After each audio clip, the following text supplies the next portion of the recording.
Bienvenue dans les histoires fantastiques de Mama Aya.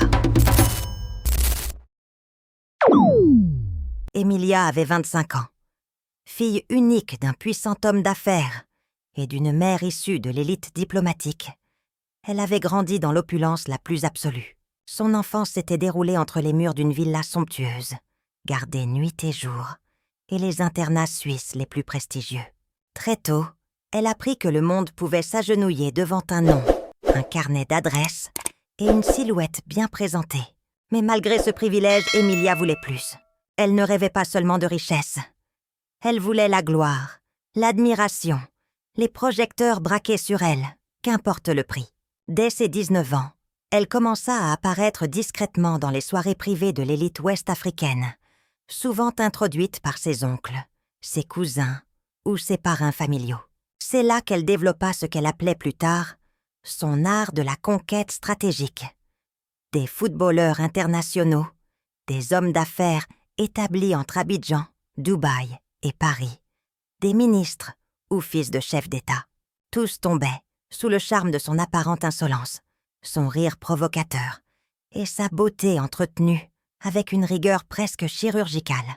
Elle savait comment créer le mystère, se rendre désirée, inaccessible. Elle répétait souvent à ses amis « Ce n'est pas qui veut, c'est qui peut. Et même quand tu peux, faut encore que je veuille. » Elle imposait des conditions strictes. On parlait dans les coulisses de tarifs à 6 chiffres simplement pour passer une soirée avec elle dans un yacht au large de Sali ou dans une suite au Ritz de Paris. Rien n'était officiel. Tout passait par des assistants, des managers ou des amis de confiance.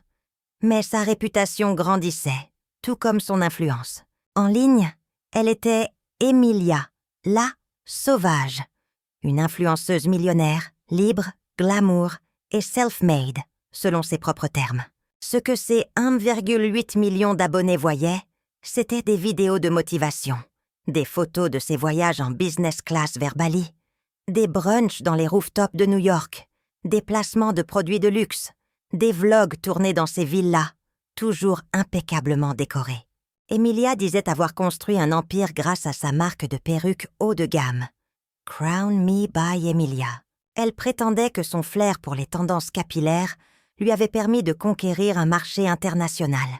États-Unis, France, Côte d'Ivoire et même l'Arabie Saoudite. Mais personne n'avait jamais vu l'adresse réelle de son atelier, ni les visages de ses employés. Pourtant, derrière les filtres et les partenariats sponsorisés, la réalité était bien différente. À la maison, Emilia se comportait comme une véritable princesse tyrannique. Elle exigeait que les domestiques ne croisent jamais son regard et que personne ne l'adresse sans autorisation. Elle claquait des doigts, haussait la voix, humiliant parfois les plus âgés pour une serviette mal pliée ou un verre pas assez froid. Sa mère, une femme discrète mais ferme, tentait souvent de la ramener à la raison. « Tu peux avoir tout ce que tu veux, Emilia, mais reste humble. Tu ne sais jamais de qui tu pourrais avoir besoin demain. » Mais la jeune femme levait les yeux au ciel, lassée des leçons de morale inutiles. Dans ses interviews, elle se réinventait. Elle racontait avoir grandi dans une famille modeste, qu'elle avait tout bâti avec ses seules forces. Elle évoquait de faux souvenirs de privation, parlait d'un petit appartement d'où elle rêvait d'avoir un jour sa propre entreprise. Elle pleurait parfois en direct, évoquant les jalousies qu'elle avait dû affronter, les portes fermées, les sacrifices. Mais ceux qui connaissaient son passé ricanaient en silence. Elle était devenue l'idole d'une génération, surtout chez les jeunes filles. Beaucoup voyaient en elle un modèle de réussite féminine et d'indépendance. Pourtant, dans les coulisses, ses sources de revenus réels étaient là beaucoup moins glorieuses que ce qu'elle prétendait. Certains de ses voyages étaient sponsorisés par des hommes qu'elle rencontrait grâce à son réseau familial. D'autres rumeurs parlaient de deals financiers avec des opérateurs peu scrupuleux, prêts à tout pour apparaître sur son profil en échange de publicité. Et pourtant, Emilia ne doutait jamais. Chaque jour, elle postait une citation de motivation, parfois volée à des coachs américains. Un selfie en bikini sur une plage privée ou un unboxing d'un sac Hermès offert par une fan. Elle savait manipuler les algorithmes, créer du buzz et jouer avec les émotions. Elle alternait entre femme fatale, businesswoman et petite sœur du peuple, selon les contextes. Derrière chaque reine numérique, il y a toujours une silhouette discrète qui tient les ficelles dans l'ombre.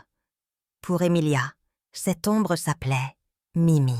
Petite, rondelette, toujours habillée avec les restes de vêtements de son amie, Mimi était bien plus qu'une simple confidente.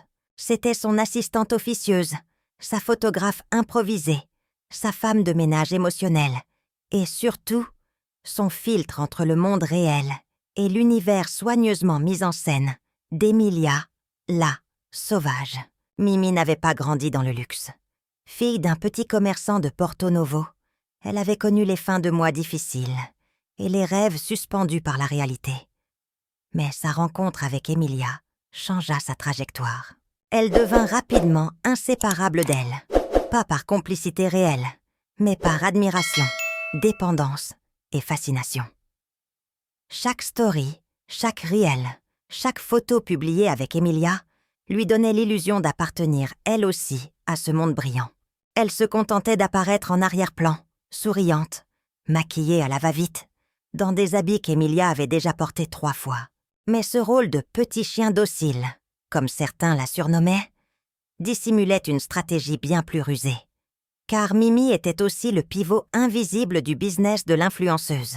Si quelqu'un voulait approcher Emilia pour un shooting, une collaboration ou un service plus intime, il devait impérativement passer par elle. C'était Mimi qui filtrait les propositions, qui négociait les conditions, qui fixait les packages. Et dans cet écosystème informel, elle prélevait systématiquement sa commission. Un jour, alors qu'elle scrollait paresseusement sur Instagram, un message inattendu arriva dans ses DM. Michel. Pas n'importe qui. Un joueur internationalement connu, star du ballon rond, qui évoluait dans un des plus grands clubs européens. Marié, 2 filles adorables, une image publique impeccable. Mais aussi un faible bien connu dans le milieu pour les femmes fatales, aux silhouettes sculptées et au regard brûlant. Il était tombé sur un carrousel de photos de Mimi et Emilia en bikini à Dubaï, légendé de manière suggestive. Boss ladies only. Luxury vibes. Rich girls do it better. Michel demanda avec insistance le contact d'Emilia. Mimi joua la carte du mystère. Elle ne répond pas à tout le monde. Il y a des conditions. Quelles conditions ? Répondit Michel, visiblement habitué à acheter ce qu'il désirait. Elle le fit patienter 3 jours. Puis, comme s'il s'agissait d'une transaction immobilière, elle annonça 200 000 €, non négociables, juste pour avoir son numéro direct. Ensuite, c'est elle qui décide si elle veut vous parler.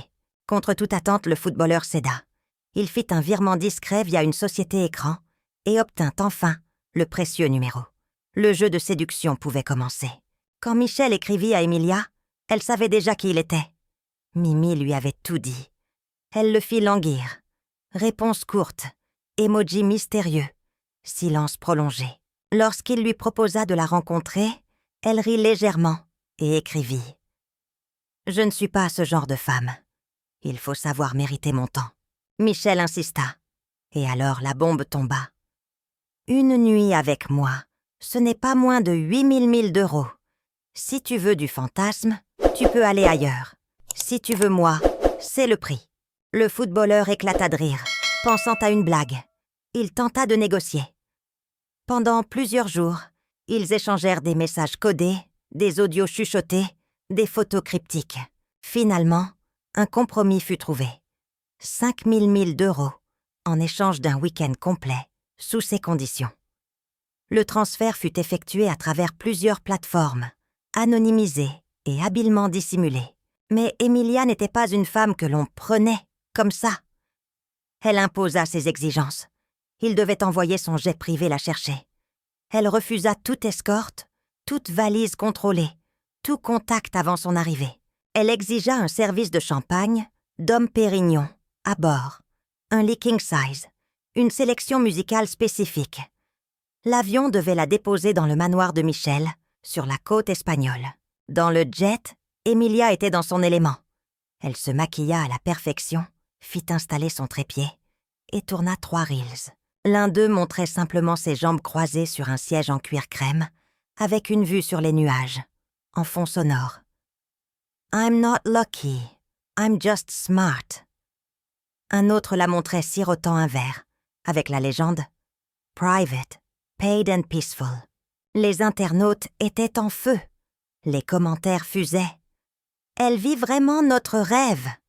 Queen Energy. Goals. Je veux cette vie. » Personne ne savait que ce rêve était en réalité un marché savamment orchestré, entre faux glamour et vrai business, entre manipulation d'images et prostitution déguisée sous les hashtags.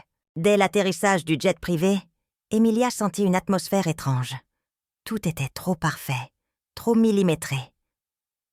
Un véhicule noir, long, sans plaque visible, attendait au pied de la passerelle. Un homme en costume sombre, muet comme une tombe, l'escortait sans dire un mot. La route vers le manoir fut brève, mais marquante. Elle traversa 7 clôtures successives, espacées chacune d'exactement 10 mètres, toutes électrifiées, toutes surveillées par des caméras thermiques et des capteurs de mouvement. Ce n'était pas un domaine, c'était une forteresse invisible, perdue dans la campagne espagnole. À la dernière barrière, une voix métallique murmura dans un micro « Identité confirmée ». Enfin, le véhicule s'arrêta. Et là, Michel, en chair et en os, une silhouette athlétique, élégante, souriante, mais dont le regard trahissait une forme de contrôle glacial. Il portait une chemise blanche ouverte sur un torse bronzé et une montre hors de prix. Derrière son sourire accueillant, quelque chose sonnait faux. « Bienvenue, princesse. Tu es encore plus belle que sur les photos. Entre, détends-toi. Ici, tu es chez toi. » À peine avait-elle franchi la porte qu'il ajouta, d'un ton plus ferme. « Ici, on ne filme pas. Pas de story. Pas de reels. Pas d'Instagram. Ton téléphone reste ici. » Il lui tendit une boîte en verre. Elle hésita. « Tu le récupéreras quand tu repartiras. » Le sourire d'Emilia se figea, mais elle s'exécuta. Elle savait que chaque résistance pouvait être mal interprétée. Le manoir était somptueux, aux allures baroques, mais une froideur invisible flottait dans l'air, comme si l'âme du lieu avait été vendue à une force silencieuse. Le premier soir, tout se passa comme convenu. Dîner aux chandelles, champagne millésimé, musique lente et des moments d'intimité dans une chambre immaculée. Michel jouait le rôle du parfait hôte, pour un temps.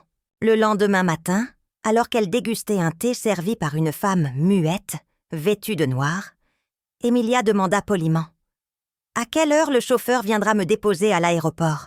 Michel éclata d'un rire sec, presque cruel. « Tu es déjà fatiguée de moi, ma belle ? Tu vas rester un peu plus que prévu. Détends-toi, relaxe. Ce n'est pas tous les jours qu'on est dans un paradis comme celui-ci. » Emilia sourit du bout des lèvres. Mais au fond, elle savait. Quelque chose déraillait. Les jours passèrent. Le week-end prévu devint une semaine entière. Chaque repas qu'elle prenait lui était servi sans qu'elle puisse choisir. Toujours les mêmes portions, la même eau, les mêmes infusions. Une alimentation surveillée, quasi médicale. Elle tenta une fois de demander un autre plat. On lui répondit doucement « C'est ce que monsieur souhaite pour vous. » Le jeudi soir, alors que Michel pensait qu'elle dormait, elle le vit sortir sur la terrasse pour passer un appel. À travers la baie vitrée entr'ouverte, elle entendit distinctement « Oui, demain soir, à la pleine lune. Tout est prêt. » Un silence, puis « Oui, elle a respecté l'alimentation. Elle est prête. » Le corps est pur. Le sang d'Emilia se glaça. Elle se recoucha doucement, feignant le sommeil. Elle tremblait. Quel sacrifice! Qu'est-ce que cela voulait dire? Tout à coup, les sourires de Michel, ses caresses, les silences du personnel prenaient un tout autre sens. Elle comprit. Elle était piégée. Le lendemain, elle feignit la normalité. Elle se promena dans les couloirs, caressa les tableaux, s'extasia devant les sculptures. Puis, lorsqu'elle vit Michel sortir par la grande porte avec 2 gardes, Elle en profita pour explorer une aile interdite du manoir, d'où elle avait souvent entendu des aboiements sinistres. Elle poussa une porte métallique, verrouillée seulement par un loquet simple. Une odeur âcre et épaisse envahit ses narines. Dans la pièce, un corps, celui d'une jeune fille, déjà en décomposition, gisant sur une dalle en pierre.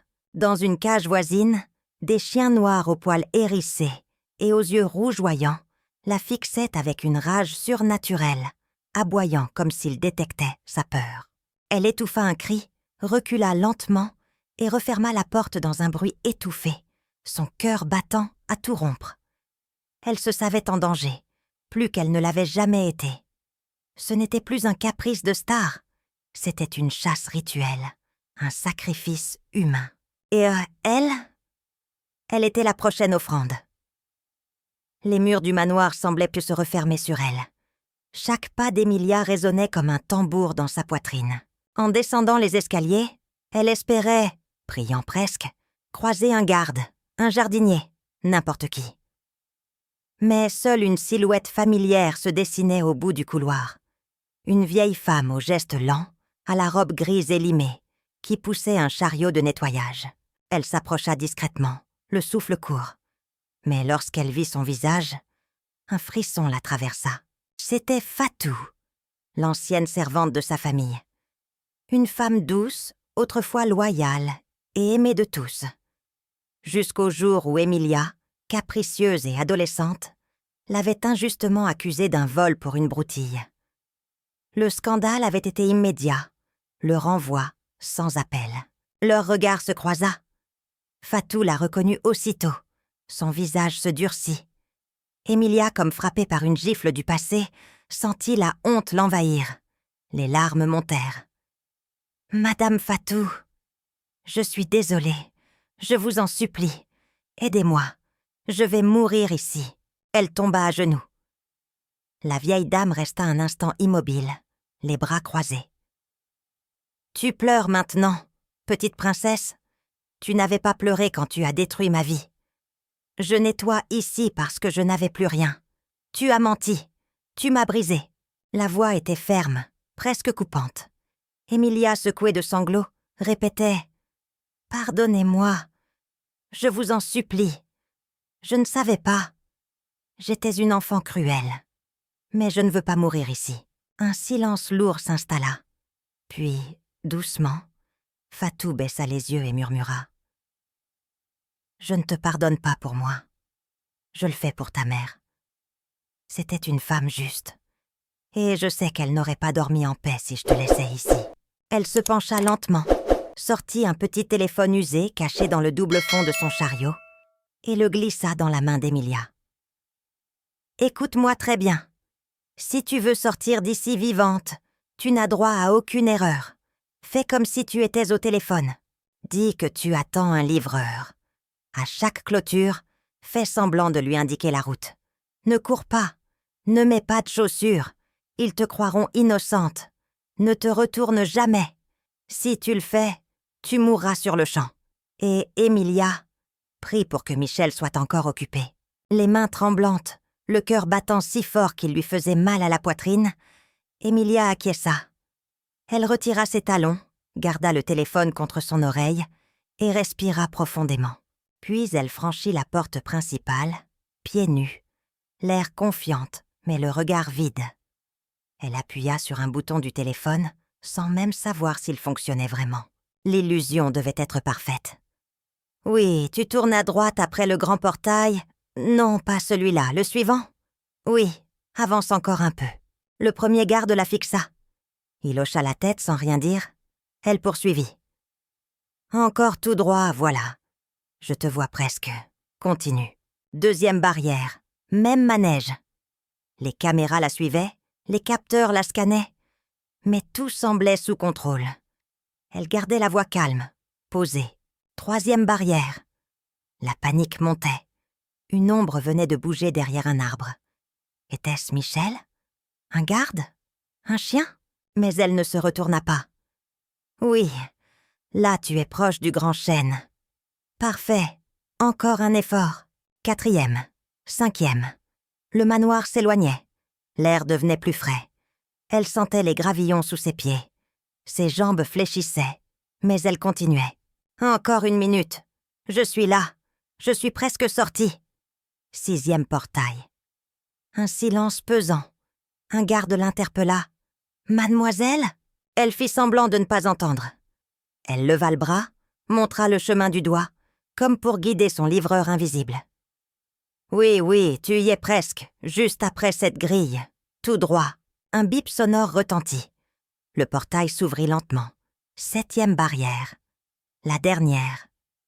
Elle sentait des larmes couler sur ses joues, mais elle gardait son regard fixé devant elle. Sa respiration était devenue sifflante. Un dernier portail, un dernier pas, et soudain, l'air libre, le goudron, le vent. Elle courut, pieds nus, hystérique, sans se retourner. Jamais. Elle courut jusqu'à ce qu'elle ne sente plus ses jambes, jusqu'à ce que la forêt l'engloutisse, jusqu'à ce que le manoir ne soit plus qu'un cauchemar derrière elle. Emilia courait, puis marchait, puis rampait presque. 2 jours.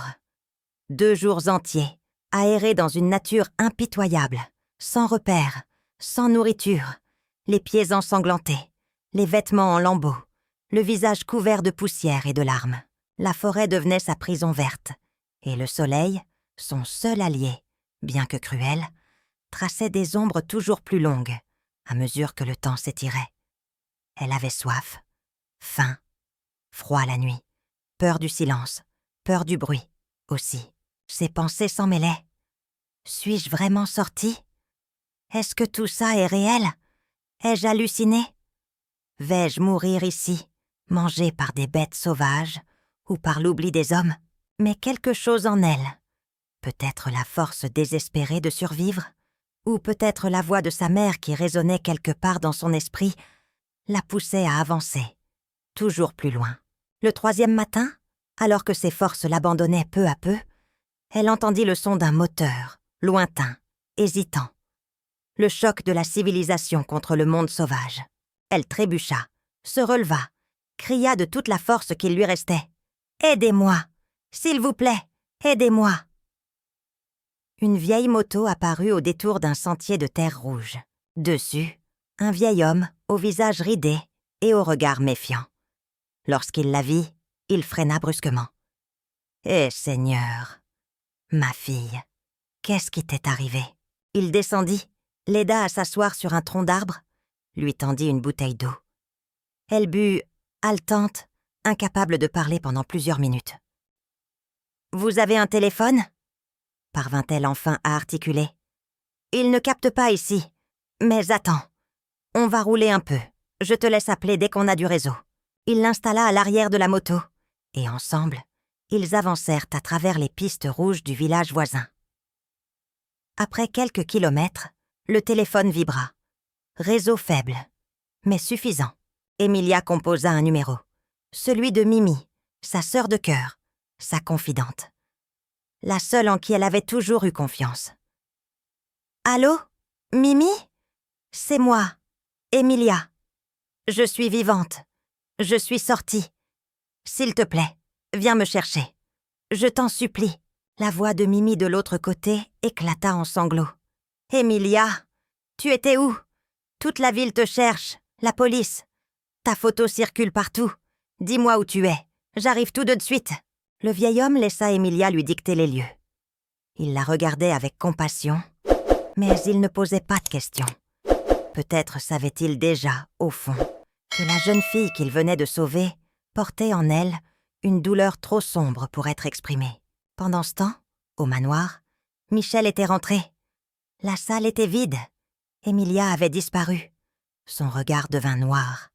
Il entra dans une rage froide. Il ne cria pas. Il appela.